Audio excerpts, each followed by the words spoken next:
Hey! Hi! It's the weekly breakdown. We're 149. What's up? What's up? It's like we did this earlier. It's like we... that's what happens on Saturdays now. Yeah.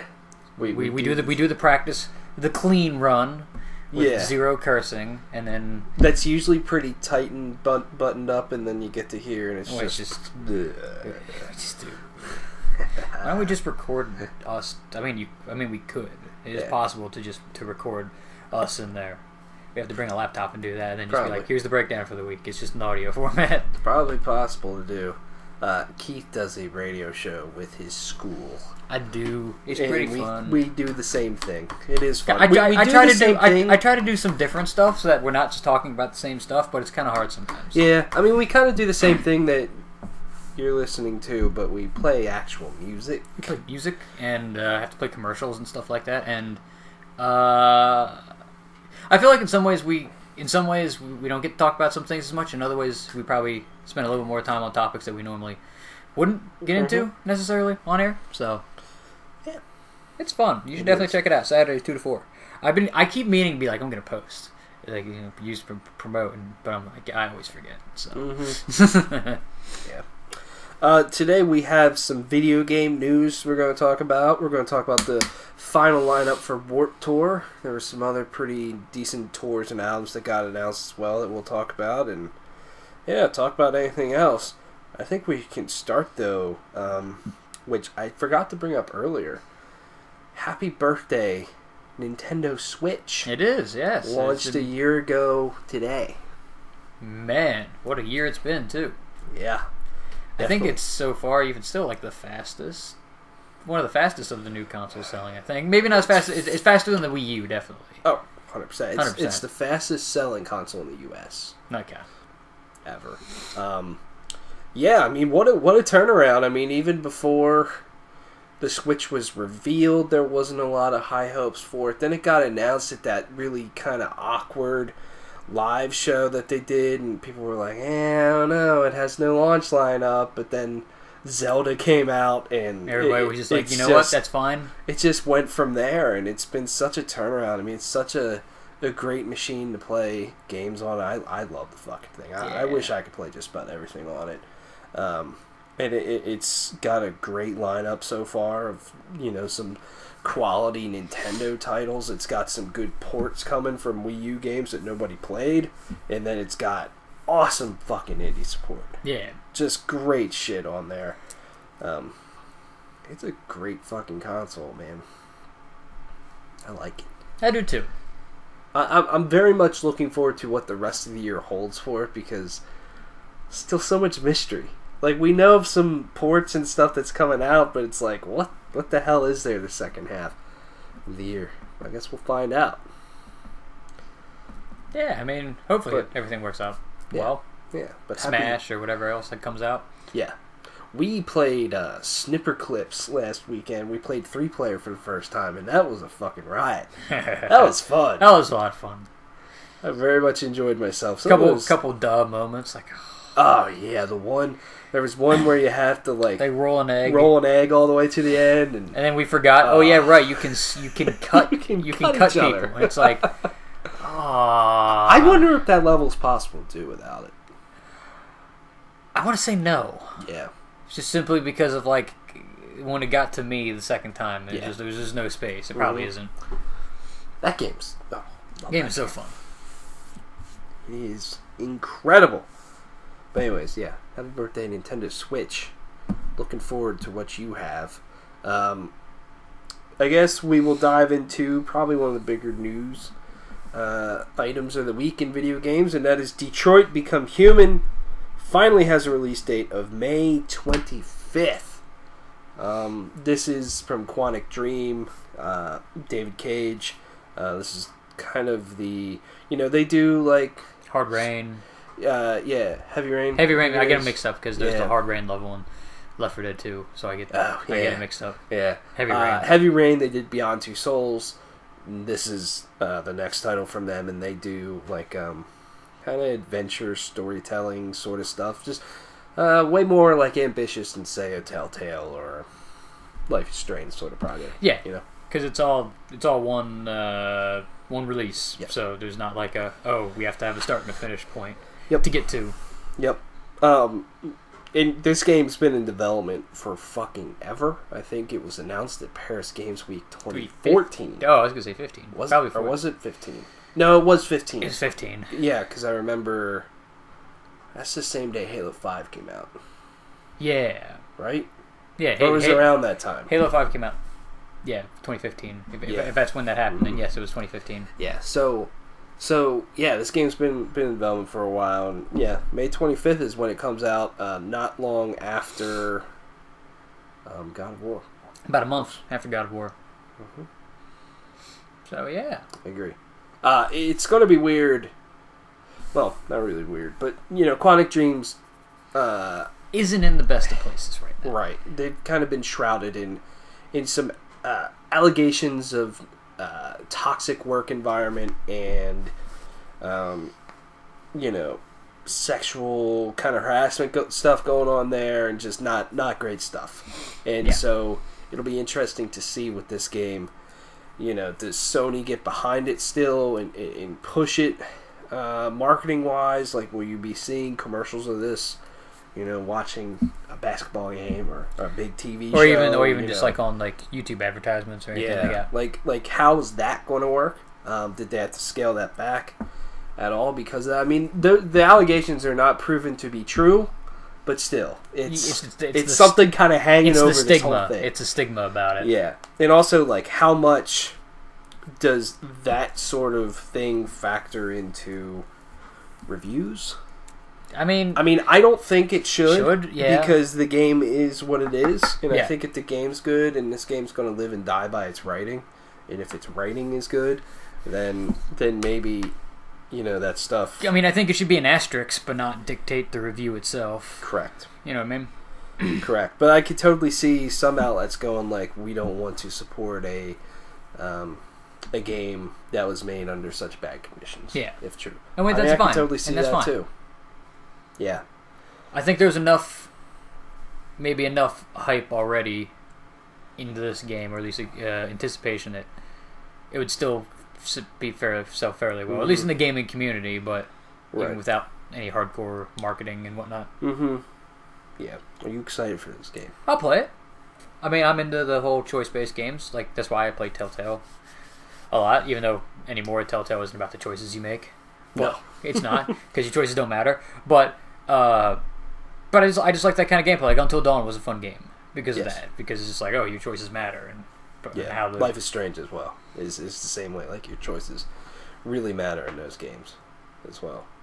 I like when that is the case, when your choices do matter, and I also like when you don't know the consequences that your choices are going to have. Like in Until Dawn or Life is Strange, you make a decision, but you don't know what's going to happen down the road with that decision. Whereas Telltale, it's like you make a decision and it'll pop up and say, so-and-so remembers that. Yeah, or whatever. It's like, I don't like that. Or it's like the kind of thing where it's like, do you spare this person or do you kill them? It's like, well, you're dead anyway. Yeah. So. Yeah. And I hope this game does turn out to be really well, because if it is like they've been kind of marketing it and showing it off at all these conferences and stuff of like there's a million ways to go about certain things, like I think that could be interesting. If like I play through a section, then you play through a section, we talk about like, oh yeah, what happened there, what'd you do, and it's like two totally different fucking things. I think that could be really cool. I'll be more at liberty to make like genuine choices, whereas sometimes with like Telltale it's just like hitting a button, going through the motions, because it's like, okay, this might not matter. Mm-hmm. Who cares? Correct. Yeah. Also interesting that, I thought some of these games, like I thought God of War would be coming out a little bit sooner. I thought this game would be coming out sooner. Like I thought God of War was for sure a March release, and this would have been like in April or something. But interesting kind of where this falls and what's that going to do to Days Gone, Dreams, and Spider-Man. I think Spider-Man's now a fall title. Yeah, honestly, definitely. And I can see Dreams or Days Gone being pushed into like early next year.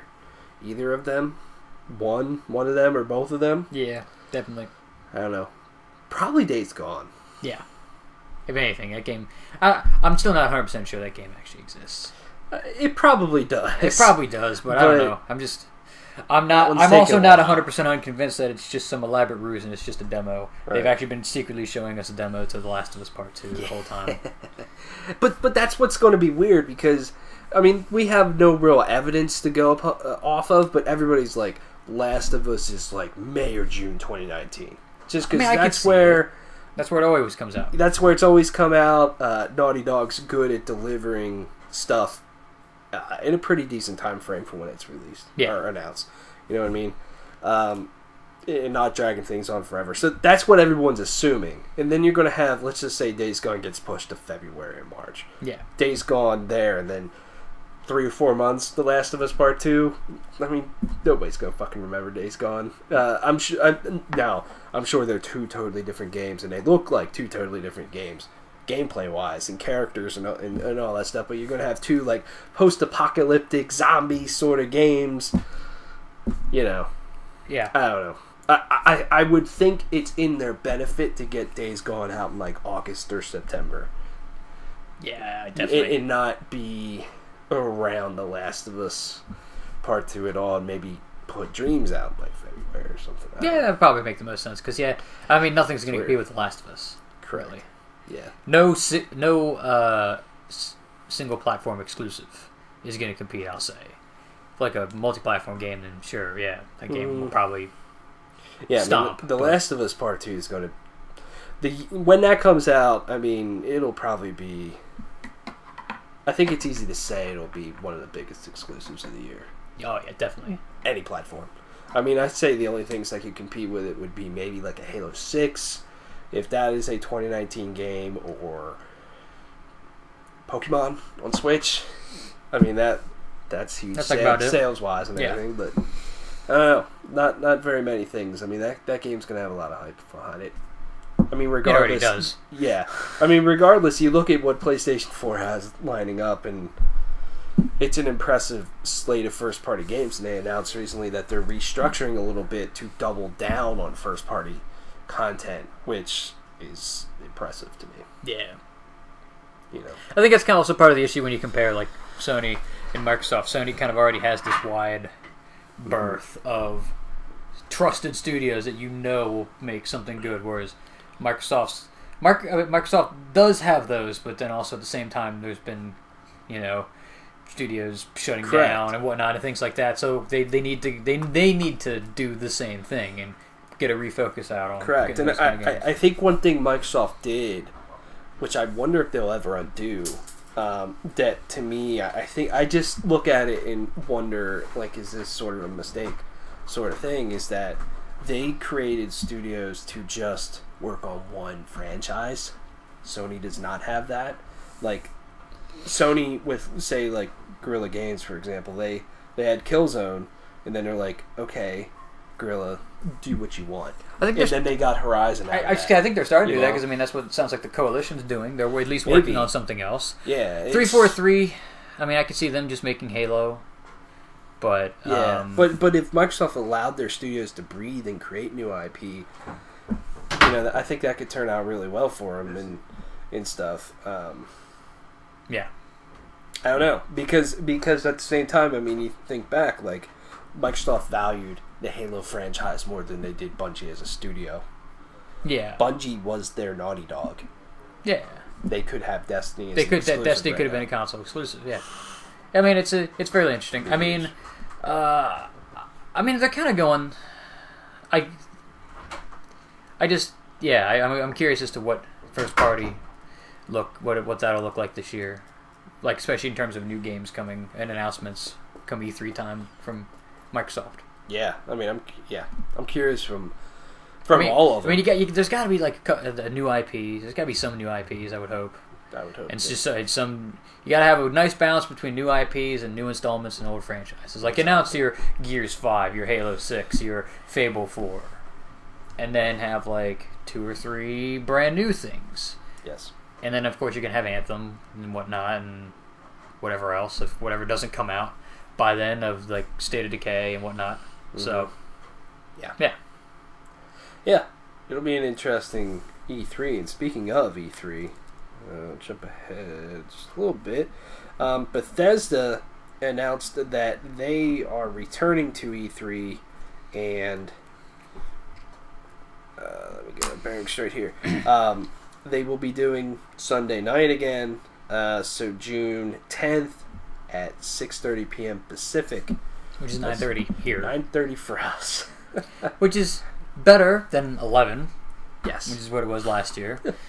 That was ridiculous. I mean, I'll try to condense, because, we talked about this earlier. I'll try to condense my conversation down a little bit. I just don't know what the big thing is. Because, seriously, up until this point, every year, because this would be their fourth E3 conference that they've done. Yeah. And every year they've had some big sticking point that you knew was going to be there. Fallout 4 got announced a couple months ahead of time, and they really talked about it at E3 2015. Yep. 15. And then 2016 was Dishonored 2, and then last year, Wolfenstein, I guess. Even then, it still felt a little underwhelming because of just how last year's show went. But then, this year, I mean, unless they're whipping out, the next Elder Scrolls game or a new IP. Yeah. What is it? I feel the same way. I don't really know what to guess. I mean... Maybe a Doom 2, since now Doom's back in the public eye, and that would get people... I mean... more excited because they've proven, hey, we can make a good Doom game. I think that's a possibility. I mean, it would be a pretty damn quick turnaround. I don't know if because they announced Doom in 2015, then it came out spring 2016. Yeah. So unless they do that again with a Doom 2, announce it, E3 this year comes out spring 2019. I could see that. Yeah. Did you just say what I thought you said? Double Doom. Tomb. Oh my god. Or, I'm trying to think of what other kind of stupid name they could give it. Yeah. Double Doom. I mean, whatever, dude. If they did announce Doom 2, I would be fucking stoked. I would, The first Doom was incredible. That's one of the best games of this generation. Yeah, the first Doom's great. It's one of those games where it's I own it, and I'm I kind of want to get it on the Switch, too. Same thing with, Skyrim. I kind of want this game. Just play them again. Also, I think I said this last week too. I think the box art for Doom on the Switch is it's hot. It's what the PS4 and Xbox version should have been. I know. It's definitely so nice looking. I'm I might actually buy the physical copy of that game just so that I can have it.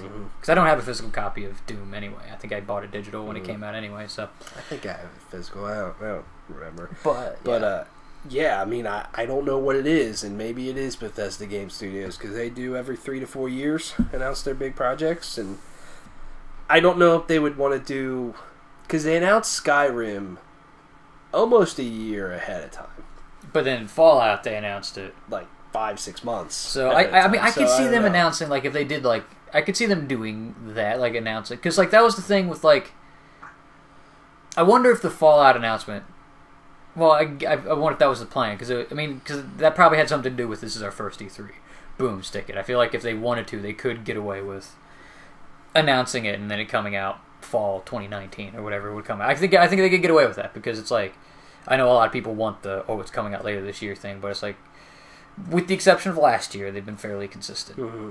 And even last year, they did announce some cool games. I mean, they had The Evil Within 2 and Wolfenstein 2. Which that's another rumor that a lot of people are saying, is that some people think that they're going to at least announce Wolfenstein 3, that it exists, and that'll maybe come out 2019, which would be great. I think they said that it's going to be coming sooner rather than later than the next Wolfenstein. Is what they said. So, which the first one, The New Order, came out in 2014. So 2 years would be a decent turnaround. That'd be great. As long as they can keep the story good and whatnot. So yeah, fuck, that's one of my favorite. I know it's not finished yet, but that's one of my favorite trilogies I've played recently. Yeah. they say it's going to be a trilogy, so. And with the way 2 ends, I really want to see where that goes. That's a Mecha Hitler. That's a great fucking video game, man. Kick it old school, Mecha Hitler. Yeah. Gotta knock him out of his mech, and then you just you kill old man Hitler. Yeah. I'm just, regardless, super stoked for E3. I always am. I always love this sort of time period where things sort of start to leak, rumors start happening, things start to get announced leading up to it. It's always a good time. I mean, granted, I've been thinking about this for a while. I'm already in the back of my mind formulating like what I think's gonna happen. Yeah. So like, in a way, this is my always my favorite time to play video games too, because I love massive releases in like the springtime. Yeah, because that's just like there's nothing else. You because you don't have to dictate your time between a couple different games. Exactly, because like you can spend a lot more time with them. You know, at least where we live, like the weather's starting to get good. It's like I got this great new fucking video game. The weather's better. Fucking life is good right now. E3's around the corner. It's one of my favorite times just to play video games. It always seems like the best games come out around this time of the year, anyway. Yeah, I mean, fuck. Because you can usually tell like games that come out like in the fall are more of like we're trying to make a lot of money. We put out during the holiday season. That's when all the yearly franchises. Like like last year, that's when Zelda came out. The year before, that's when Uncharted and whatnot came out. 2016. Yeah, like May, I think. Like May, yeah. So like May, right around still this time of the year, and then 20. I don't remember what came out in 2015. Yeah, I don't remember either. I don't remember. But that's so long ago. By this time last year. 2015, The Witcher. God, yeah, The Witcher came out in 2015. Right. Like, yeah, and then, that was May. And then 2014 was Wolfenstein. Was the other Wolfenstein? It's like, the best shit comes out this time of the year. Like, I think almost completely consistently, the games that we've basically decided have been our games of the year all come out in spring. Well, maybe this year might be the exception because of Red Dead, and I think maybe GTA 5, the first year we did it, might have been an exception because that came out in September, but still. That we gave it to The Last of Us. Right, we did give it to The Last of Us, but that came out in the summer. Yeah, The Last of Us, that was like June. Yeah. 2014, what did we do? Dragon Age, that was a fall game. Dragon Age, yeah. 2015, Witcher. 2016 was Uncharted. Uncharted 4. And then last year was Zelda. So, like, almost, like, fairly, or at least, if not the best games, fairly consistently, some of the best games just come out this time of year. Yeah. So, here's to you, God of War. I like it. Also, I mean, just because, again, like, I'm bringing it back because I like this kind of game. Here's to you, Detroit. I hope as a game, you are fine. And you do well. The game that I hope is... Because I feel like... those two games might turn out well. The game I'm just fucking praying that it turns out good. Sea Thieves. Yeah, I really want to sit here and say that Sea of Thieves is I want to RP and just fucking mate. I know. Lock you in the brig. I'm stoked. Not too long on that one. I need to get Game Pass. You can get I don't know if it's just me because I owned it for a while. $20 for 3 months. Damn. That's not a bad fucking price. Yeah, might. Fuck right. All right. And that's basically and play Sea of Thieves, and if it's good, keep playing it. If not, there's 100 other games to play on the service. Yeah, exactly. And if that's not your cup of tea, I mean, I'm sure Crackdown 3 or State of Decay 2 will be out soon. And again, kind of bring it like very briefly so we can move on to actual topics we have listed here. That's part of the thing that's why I'm super stoked for the Games Pass, because it's like one of the games that I really wanted to try to get into is the Forza Horizon series. Like I really wanted to get Forza Horizon 3, but the problem is like getting in the door with like, oh man, it's like I'm not a big racing fan, but like I'd be more of a fan of the arcadey racers, but it's like it's still like $30-$40. You go to like the store and I'm like, it's still $30-$40 online unless it's on sale, which I always just somehow miss. But I'm just like, you know what I mean? It's and then there, isn't it? I believe so. Yeah. Might be on. But then I mean, just the new one coming out, brand new. I'm not behind the curve, and like nobody's playing it anymore. And boom, and it's like, fuck right. Yeah, I know. Just recently they announced, and it's on there now. Rise of the Tomb Raider's on there now, which fantastic fucking game. Yeah. So I think they change the library up a little bit each month, but I think if you hit the game, you just have that game then forever. It's just that new games they rotate games in and out. So like that's how I got Darksiders 1. So I still need to beat that, but that's an eventual thing. Maybe I'll try to beat. No, I won't. I was gonna say maybe I'll try to beat it before God of War. I'm like, no, I won't. I have too many other games I need to play. Yeah. Let's talk about Battlefield 5. Yeah. Rumored Battlefield is returning to World War II after they did Battlefield 1 in World War 1. This one is also rumored to be called Battlefield 5. With a V. Yes. So, Battlefield V is ripping off Call of Duty World War II, which ripped off Battlefield 1. Alright. Sure. I'm trying to find what I saw earlier really fucking quick. I can't find it. I'm vamping. Yeah. Just whistling the intro theme to Wind Waker since it's still stuck in my head from earlier. No, I can't find what I saw. Hey, here it is. Oh, you found it. After the loot box fury, the people behind the next Battlefield are being very cautious. Kotaku.com. Kotaku's usually right about these things. Yeah. Was I slightly off topic? Was it Kotaku or Polygon? One of those websites, like 4 or 5 years ago, nobody took seriously. Like they were a joke. Wasn't one of these gaming? Wasn't there like a huge gaming website that most people took as a joke? Was that Kotaku? No, it might have been Polygon. Might have been Polygon, maybe. Like I just remember like people just being like, "Oh yeah." I mean, Polygon's still kind of weird. Okay, that might be Polygon then. Okay. Yeah. Back on track. In this story, it says that, quote, no one's going to do any pay-to-win stuff anymore. One person close to the next Battlefield told me recently. We didn't take any of the loot box controversy lightly, they said. So basically, this rumor here is that the next Battlefield will have cosmetic-only microtransactions and no pay-to-win sort of stuff, no stuff that will affect the balance of the multiplayer, which I think is good. I mean, it still stinks that there is microtransactions at all, but hey, if it's not going to affect the balance of the game, I'm okay with that. Here's the benchmark for which is something I said because I did an additional radio show Thursday night. Wait, just benchmark. This is the be-all, end-all statement to end all discussions on loot boxes. Or at least I feel. You shouldn't have to buy loot boxes to want to enjoy a game. You should want to buy loot boxes because the game's good. That's why I am fine with paying money in games like Rainbow Six and Fortnite and Overwatch because those games are good and I enjoy and I want to support those games. Yes, and if you played those games without buying it, you still have such a great time. Yeah, so it's like that's literally all you have to do is just make it so that they're not required and just make a good game. If you're worried about not making enough money and wanting to make money, just make a good fucking game. Exactly. Which let's hope that's how Battlefield V turns out, and let's hope that this is true and that they don't do anything, because that's one thing that people are like, okay, it's going to World War II. That could be cool. I mean, especially on the campaign side, if they do those vignette things like they did with Battlefield 1 again, that could be awesome. There's a lot of different places they could go, a lot of different stories that they could tell, and that could be a very cool thing. And also just the look and the feel of Battlefield 1, but with World War II, I think could sell even better for EA. Definitely. But, you know, a lot of people are like, okay, that's cool, but I don't know. What they did with Battlefront 2, they'll probably do with Battlefield. That would fucking suck. But if they do cosmetic-only stuff, sure. Yeah, because, like, whatever.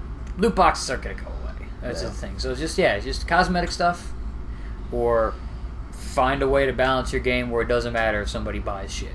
Mm-hmm. That's your two options. Yeah. Overwatch or Rainbow Six. There's your two options right there. Correct. Yeah, and I mean we'll see. We'll see what happens here. Regardless, I mean I'm kind of looking forward to this. I hope it turns out well, and I hope EA doesn't fuck it up. Not getting my hopes up on that anymore. I'm just gonna assume the game's gonna be a shit show, and it probably won't be. Yeah, I mean I'm definitely not going to be, you know, as soon as it's announced, like fucking go pre-order this shit. Got to do it right now. You know, I'll definitely wait. I'll wait, especially that is definitely one of the benefits of EA Access. You get the feeling for it, like it's like, oh yeah. That's the thing that really hurt Battlefront 2. It's EA Access. Your service is what killed that game. Yes. Well, it didn't kill it because the game's doing fine, and EA stocks have hit record high, which is sad. But you know, whatever. Yeah. So you imagine Battlefield V, I guess, will be announced here in the next probably 2 months. I would imagine. Yeah, hopefully. So So, let's talk about. Do you want to talk about any of the movie stuff we talked about earlier? Oh yeah, I could do that. With the I mean, with the Disney stuff and whatnot, or which part of the conversation we talk about? We can talk about all the Marvel jazz. Let's start really quick. Avengers Infinity War now comes out April 27th. Boosh. A week early. Good job. Yes. Thank you, RDJ. Yes, exactly. That was pretty awesome the way they announced it. And so anybody that's been watching one Marvel movie a week because it was going to lead perfectly up to nope, you gotta watch two now. Oh no, you gotta watch two. Thankfully, hopefully by this point, you've gotten through all of the bad ones. Yeah. Which means it's just all good stuff going forward. Exactly. So it won't hurt to watch more than one a week. Yeah. So, I mean, that's good. I think that's a good idea. It gives them more space between Deadpool 2 and even more space between Solo, which both of them are ultimately under Disney. Yeah. So that's a good thing. But Marvel dates 7 mystery movies through 2022. So we have a July 2020 movie, May, July, and November of 2021, and then February, May, and July of 2022. I think we kind of know what a lot of these are going to be. We know we have a very good idea of probably what at least 5 of them are. Yeah, so maybe 2020 is Guardians 3. I think sequels to Doctor Strange and Black Panther are no-brainers. We have the heavily rumored Black Widow movie. And then depending on how Captain Marvel does, you could probably expect a Captain Marvel sequel. Yeah. And the rest we will see. Especially with the merger with 20th Century Fox coming up. Yeah. But who knows what's going to happen with that? Because Comcast is buying trying to buy out Sky Broadcasting from underneath 20th Century Fox, since they turned away Comcast's deal for honestly more money than what Disney paid, and which was Sky Broadcasting's big European or British program provider. So basically, that was one of the huge reasons for Disney to buy it. So they buy that, they might have to rethink their deal, because who knows? I mean, granted, here's the thing: Marvel properties, that you could probably make that money back super easy. So something like super easy, just with merchandising and all kinds of stuff. You can make all your money back, but it's good to be safe. So who knows how that situation would work out in a lot of ways. Let's not let Comcast spread. No, they don't need to. Make Comcast humble again. Right. # Macaw. Yeah. Also, it was revealed that the New Mutants got delayed to add a new character to the movie. So that's why it had almost a year delay. What character was it? Let me take a look. They're doing a lot of reshoots to get that in. Apparently, the character is going to be like a mostly CGI character. Because give me 1 second. Because the character's like an alien, or like an alien being. Sure. I mean, the character does exist. Like there is like an alien. Or whatever character member of the New Mutants. Where is it? It's not here. Well, also, it was kind of revealed that, which in a no-duh situation, that 20th Century Fox is moving forward with all the kind of Marvel property films that they have, because you never know what's going to happen with this deal, so they're pressing forward with like X-23 and Gambit and X-Men Dark Phoenix and all sorts of stuff, so that's good. We'll see how they turn out, and hopefully they're not fucking garbage trucks on fire.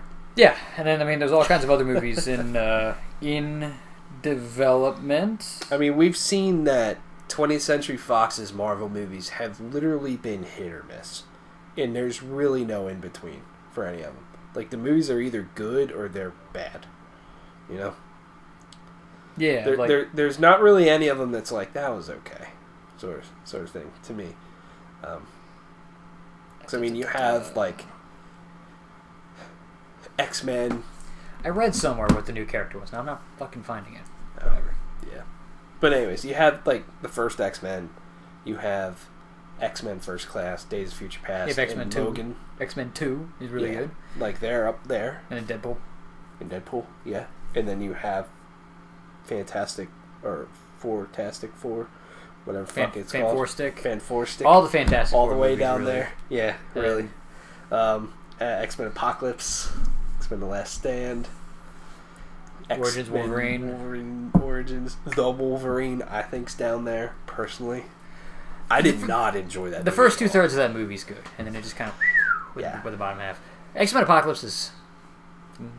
If there's one X-Men movie that deserves a meh, it's that one. It's a meh. Out of the group that you could put at the bottom, it is at the top of that group. Yeah. But it's not, to me, even remotely close to the ones up here. No. So I'm just going to put it down there. Like when they do good, they do goo. But yeah. But who knows they do goo. Mm-hmm. I mean, Deadpool 2 will probably be... I mean, they also have, which is apparently really good, and there's a new season starting, Legion. Legion's good. Apparently really good. Gifted is apparently pretty good. It's got like Blank in it, which is cool. I legitimately want to watch Legion though. That looks great. Except it's on TV. I need to do that. It's on like normal TV.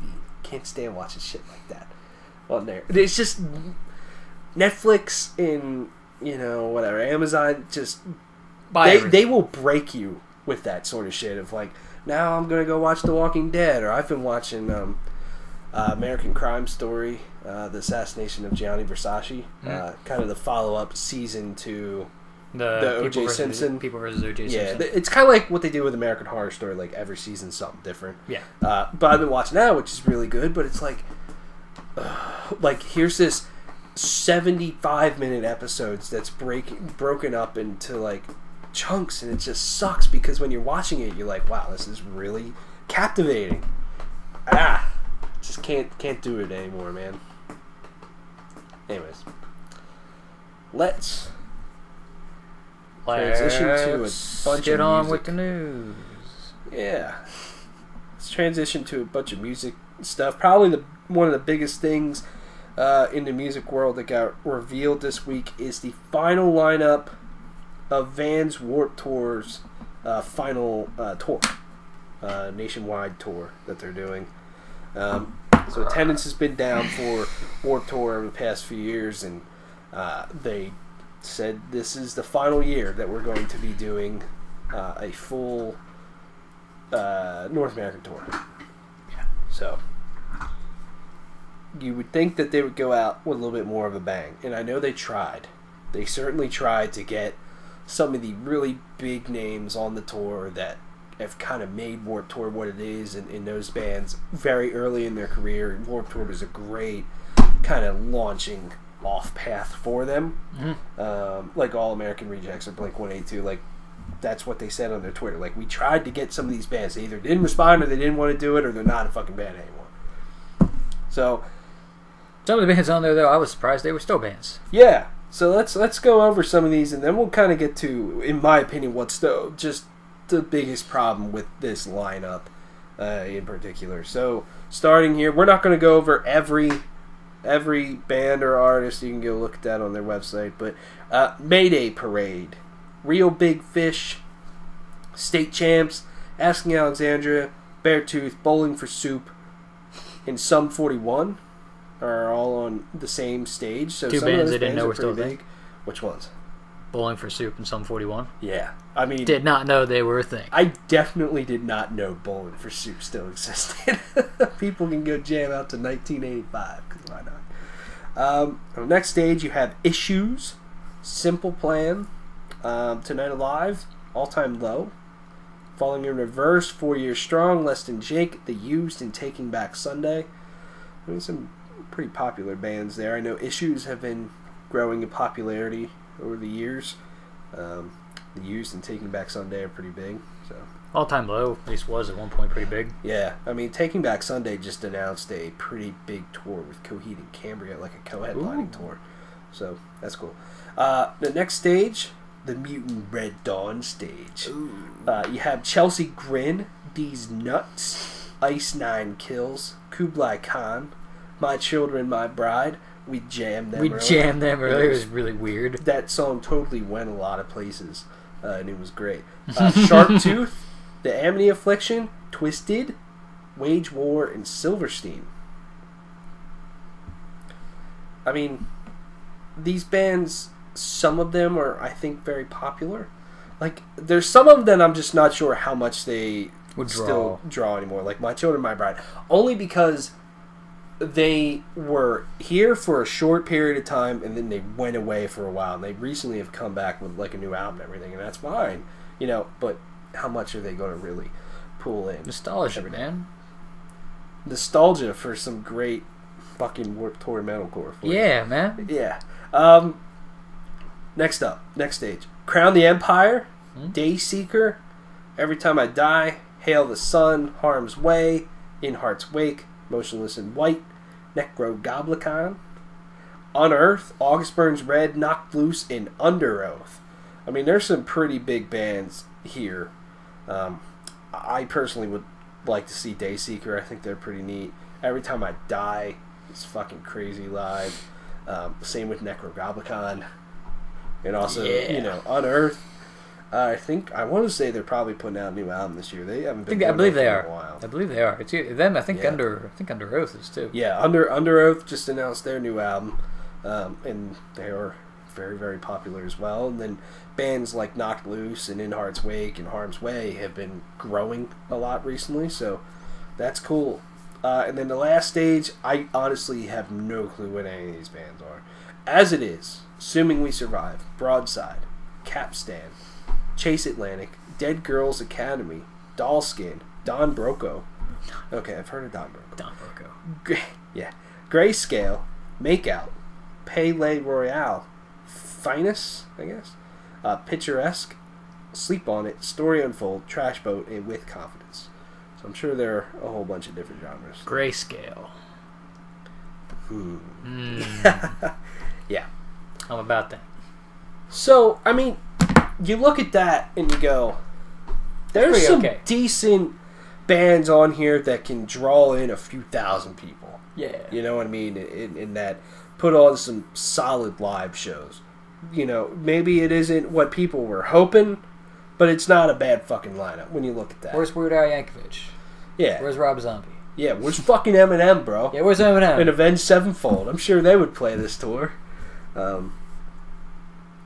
I'm sure Avenged Sevenfold would want to take their production around the United States to play for 35 minutes every day. Yeah. Only 35 minutes. But then you look at the flyer, and it'll tell you how many of the bands are maybe only playing one show up to maybe 5. A week. And here are all those bands. All Time Low, Asking Alexandria, August Burns Red, Beartooth, Black Veil Brides, Bowling for Soup, Falling in Reverse, 4 Year Strong, Frank Turner, The Interpreters, Knocked Loose, Less Than Jake, Silverstein, Sum 41, Taking Back Sunday, Under Oath, and The Used. That's like all the big bands. In my opinion, that's a lot of them. In my personal opinion, like, let's see here. August Burns Red's only on from July 29th to August 5th. All Time Low, June 22nd to June 24th. Black Veil Brides is only on from June 21st to July 1st. Okay, so they're on for like 2, no? They're on for a decent for like 10 days. Amount. Okay, 10 days. Taking Back Sunday's only on 1 day. Under Oath, July 16th to the 18th. Sum 41, July 17th. Silverstein, July 17th to the 20th, and then 25th to the 28th. You know, so it's like some of them are playing the whole tour, some of them are only playing a decent amount, and some of them are only playing a day or so. And I mean, it is what it is, sort of thing. Yeah. But I think the overall, if those bands were on the whole thing, I think as a final tour, it would be a little bit better. But hey, schedules, other opportunities come up. You know, you as a band, you know, I'm sure playing the final Warped Tour would be a pretty cool thing. But you know, if another opportunity comes up and you've played Warped Tour, you know, maybe that other opportunity is gonna bring in bring you to a totally new audience, bring you to decent crowds or whatever, I think you would rather take that than play Warped Tour. Yeah.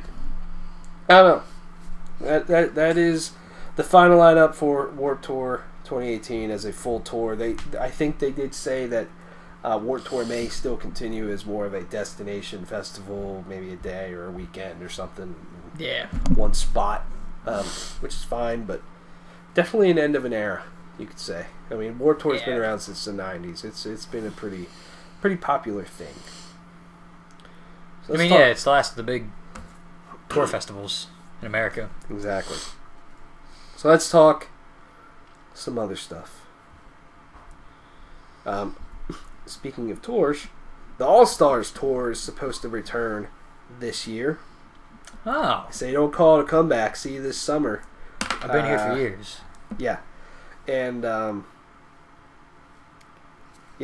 in October 2016, they stated that the 2017 lineup would be announced the following week, and it was never announced.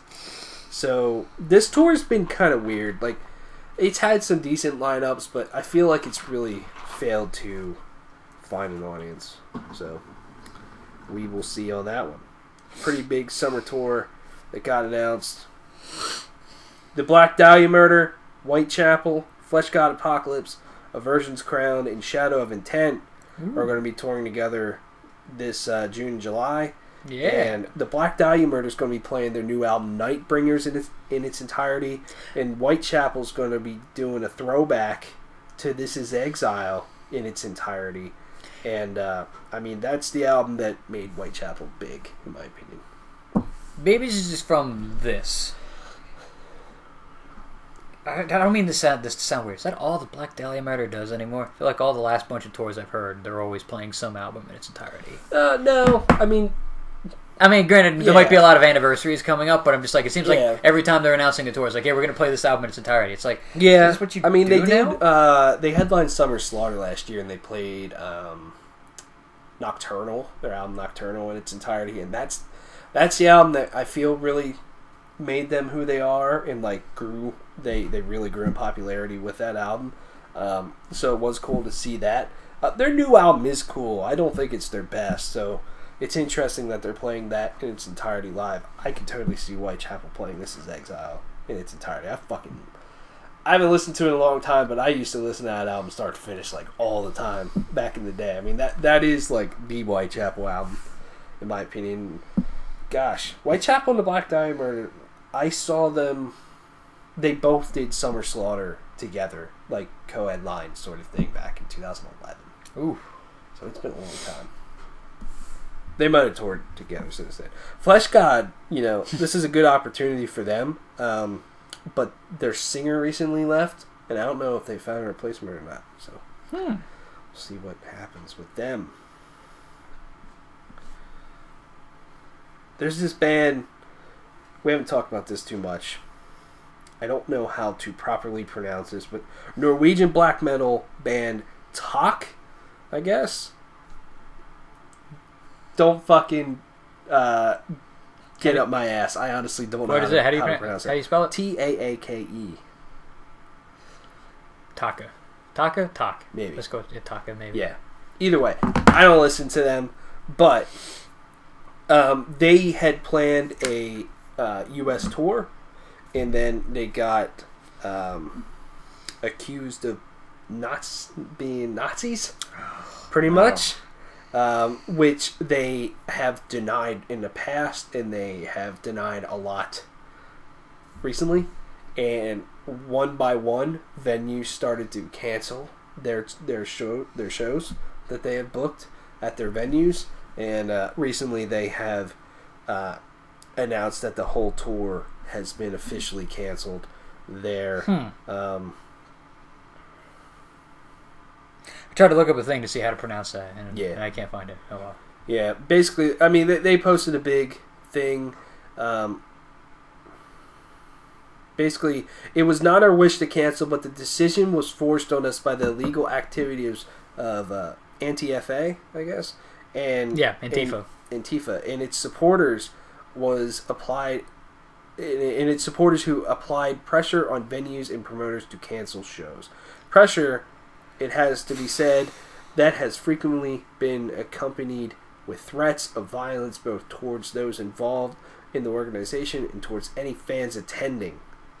Why these threats are not reported to the police, we do not know. And yeah, there's a lot more to it. I mean, you have your opinion on that, but if I knew, like, I am not associated with any of this stuff, then probably a little bit more, maybe. I don't know. Maybe, but then again, maybe they're you know they're I mean they're a band. Now who says the they like thing money that to fight that kind of stuff, but yeah. Now the thing that has set them why this has come up is I believe I read that back in like 2007, their singer had a swastika on him or something associated with that, and he said it was a joke. I don't know if that's a joke, but now, you know, this is the world we live in, where even something you did 30, 40 years ago will come back and bite you in the fucking ass. I mean, dude, people are well, actually, no, they're not. In some ways, Nazis and fascists are starting to become a bit of a problem. I mean, going ever so slightly political. I mean, fascism's growing in Italy, and there's a neo-Nazi party rising in Germany.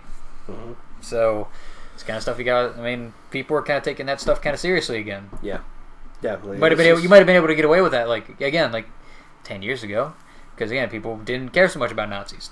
They weren't in the news like they have been for the last year. Yeah.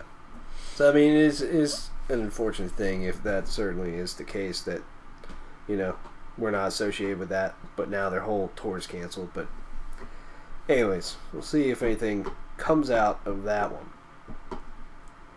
Seven Dust announced their new album All I See Is War. Comes out May 11th. They announced a tour with Memphis Mayfire, Friar from the Gods, and Madam Mayhem. So that is neat. That's cool. Seven Dust is a cool band. They are. Ghost announced a spring tour. Kind of ahead of their album. It's called Rats on the Road 2018. Kind of a headlining tour there. All right. I have something else.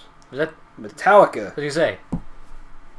Announced a new tour coming through the U.S. Yes, and I think the closest they're coming to us is State College. Yes, it goes from September of this year all the way through March of next year. They have a book for, but Metallica, they'll play like 3 shows in a week and then play the next ones 2 or 3 weeks later. Yeah, just because they can, sort of thing. They can get away with that. Yeah, but yeah, I mean, the closest it comes to us is October 20th, State College, the Bryce Jordan Center. It is a Saturday. It's a Saturday. I mean, yes, that's a fucking drive. That's like a 2-3 hour drive, but you know what? Could be cool. It's Metallica, though. Yeah. So you know what? Yo, they play the same set. Oh, that's fine. Yeah, I know. I'd see Metallica again. Fuck right. I would too, and I would like to go. Might just have to wait a little bit closer to this one. You know what I mean? Just to see how things are at that time. Because when they came around, Jesus, it's almost been a year since we saw them. Last year. Yeah. At that point, I'm like, I fucking need to see Metallica again. Yeah, so it's like, I'm buying tickets. Boom, got it. But I would like to go see this. I mean, it's a hike up to State College, but fucking Under Oath announced a pretty big tour with Dance Gavin Dance, Veil and Maya, and Limbs. So check that out. You say Limbs? Limbs. Limbs, okay. Yeah. And let's see, 2 more things. The Sword. They're a pretty cool band. And that's their album, The Shield. Yeah. They announced a tour with the Shelter People, and that is happening in April, in May. The Sword's a pretty cool band. A lot of people would know them by the song Freya in Guitar Hero 2. That is them. They were also in Guitar Hero Metallica. I don't remember. as I well. don't remember that song. That's where I discovered them from. I don't remember that song. I don't remember them. If I showed you the two songs, you would probably fucking know. I'll show them to you after this. I didn't play guitar with Metallica, but I mean, show me the one from 2, and I could probably... Yeah, I'll show them to you. I enjoy The Sword. Their last album, they tried to do something different, like a southern rock sort of thing, and now they're going back to a little bit more of who they were. So that is neat for sure. And then the last thing, well, two more. Just keep going. a few quick albums that got announced here. Camelot's going to release The Shadow Theory April 6th. They put out their new song Raven Light, which is pretty damn cool. Check out the review of that. Necrogoblicon's going to release Welcome to Bonkers April 13th. They put out a new song too. I'll check That's that very out. cool. I'll check that out. Yeah. And last one, I promise this time. Godsmack will release When Legends Rise April 27th. They put out a new song, Bulletproof, and it is not very exciting. It's generic. Yes. Like, even more than... It is like the most modern rock song that you could fucking put out in 2018. Yeah. Really is. I listened to it. I'm just like... Yeah, it did not excite me either. Alright. Let's just do a few new albums and get out of here. Andrew WK with You're Not Alone. Oh, fuck right. He's like party rock. Yeah. I'm just going with party rock. That's the answer. I don't care what it says on there. Yeah. That's the right answer. Yes. Black Moth with Antimonical Venus. That's all. That's black metal. Heavy metal / stoner. I'm going to start reading a few of these descriptions for the bands that we don't know. Okay. I don't think I knew of Black Moth before this record. This is what's on Metal Injection's website. I'm glad I found this, though. Blah, blah, blah. This is riffs on riffs coupled with stellar vocals from Harriet Hyde. Plus more. There is certainly a little Sabbath worship going on, but when they stray from that, it's just the bee's knees. There we go. All right. Iron Reagan / Gate Creeper. They're doing a split. Iron Reagan. I want to say hardcore, but thrash. Iron Reagan. I was like, okay. Thrash. Gatekeeper is death metal. This split is pretty fucking cool, and Iron Reagan and Gatekeeper are two pretty cool up and coming metal bands that are still young. I mean, Gatekeeper, fucking so in your face, very heavy. Oceans of Slumber with The Banished Heart. Stoner. Progressive metal / doom. I was first introduced to this band on their last album, Winter, and was floored by the emotion they captured in their sound. The Banished Heart, their third full length, showcases a band nailing their sound more than ever. This is both emotionally and sonically heavy. It is beautiful and it's epic. Tom England of Evergrey even pops in to make it extra epic. So there you go. Rollo Tomasi with Time Will Die and Love Will Bury It. Heavy metal. Progressive / post-hardcore. Fans of I Wrestled a Bear Once that want something a bit more refined should give Rollo Tomasi a spin. Their sound is incredibly diverse. One moment they're in some heavy groove, the next soaring melody, then Dillinger Escape Plan-esque chaos. It's a fun ride. Sure. Cool. That's your thing? Yeah. Let's just see if there's anything else. Michael Schenkerfest with Resurrection. Heavy metal? Yeah. Yeah. I was going to say, that's the dude from... used to be in Scorpions. Yes. Yeah. Yep. And let's just... fuck it. Let's call it there. Let's just... Yeah. Alright. Coolio. Thanks for watching. Or listening.